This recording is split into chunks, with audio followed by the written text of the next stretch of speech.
నేను మీరు విష్ణు గారు అన్నారు కాబట్టి విష్ణు గారి కామెంట్ ఒకటి ఈ మధ్య విన్నాను. నేను బతికున్నన్ని రోజులు జూబ్లీస్లో కాంగ్రెస్ని గెలవనివ్వను అన్నారు ఆయన. అలాంటి వాతావరణం ఉందంటారా జూబ్లీస్లో? అంటే విష్ణువర్ధన్ రెడ్డి గారికి ఆ పార్టీలో పీజేఆర్ వారసుడికి చేసిన అవమానం, పీజేఆర్ గారికి చేసిన అవమానం వారి కళ్ళ ముందు ఇంకా మెదులుతుంది కాబట్టి వారికి కొంత ఆవేశంలోనో ఉద్వేగంలోనో మాట అని అంటారు. ఒకటి మాత్రం పక్కా బ్రదర్, కాంగ్రెస్ పరిస్థితి ఏంటంటే ఇవాళ ఏ ఒక్క నాయకుడికి కూడా హైదరాబాద్ లో పట్టున్న నాయకుడు, ప్రజాభిమానం ఉన్న నాయకుడు ఒక్కరు కూడా లేరు.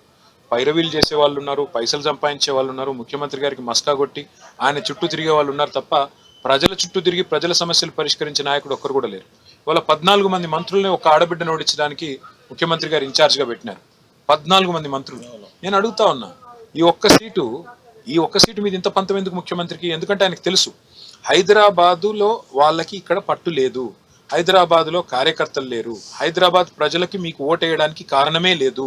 అందుకే తిమ్మిని బమ్మిని చేసి దొంగ ఓట్లు రాయించి ఏదైనా చేసి రిగ్గింగ్ చేసి అయినా సరే గెలవాలి, లేదా డబ్బులు పంచైనా సరే గెలవాలని చెప్పి మొత్తం సర్వశక్తులు ఒడ్డి ఎవరన్నా ఉప ఎన్నికల్లో ముఖ్యమంత్రి వారం రోజులు తిరుగుతారండి? కేసీఆర్ గారు ఉన్నప్పుడు 12 ఉప ఎన్నికలు వస్తే ఆయన కొన్నిట్లో అసలు ప్రచారానికే పోలేదు. దుబ్బాకలో, హుజూరాబాద్ లో ప్రచారానికే పోలేదు. మిగతా చోట్ల వస్తే కూడా ఒక గంట సేపు ప్రచారం చేసి వెళ్ళిపోయారు. ఈయన కాళ్ళకి బల్పం కట్టుకుని తిరుగుతున్నాడు. ఒక ఆయన మంత్రి చేసినాడు నిన్ననే ఉప ఎన్నిక కోసం.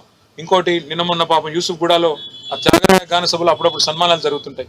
ఎవరి షాలో వాళ్ళే తెచ్చుకొని, ఎవరి దండ వాళ్ళే తెచ్చుకొని, ఎవరి చప్పట్లు కొట్టేటోళ్ళం కూడా వాళ్ళే తెచ్చుకొని అన్నట్టుగా మొత్తం ఆర్కెస్ట్రేటెడ్ డ్రామా.